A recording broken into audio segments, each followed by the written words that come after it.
Rebel nunca hizo una defensa corporativa de la prensa. Muchas veces denunció la responsabilidad de periodistas e intelectuales. Por ejemplo, en la ocultación escandalosa de los excesos y crímenes del comunismo.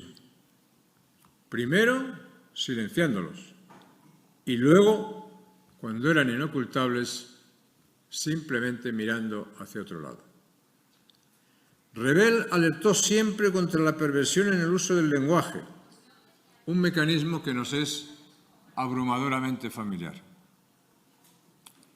La manipulación que sirve, por ejemplo, para denominar regeneración democrática a la mediatización de la prensa, financiación singular al privilegio fiscal, máquina del fango a la expresión de un pensamiento crítico o a la denuncia de cualquier chanchullo obsceno.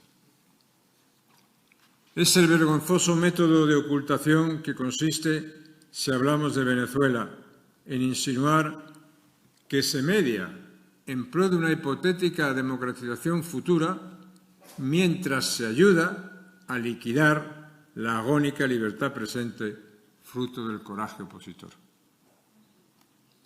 El muro de Berlín fue derribado, no cayó solo, y fue derribado en 1989, revelando al mundo la miseria que provoca la utopía socialista.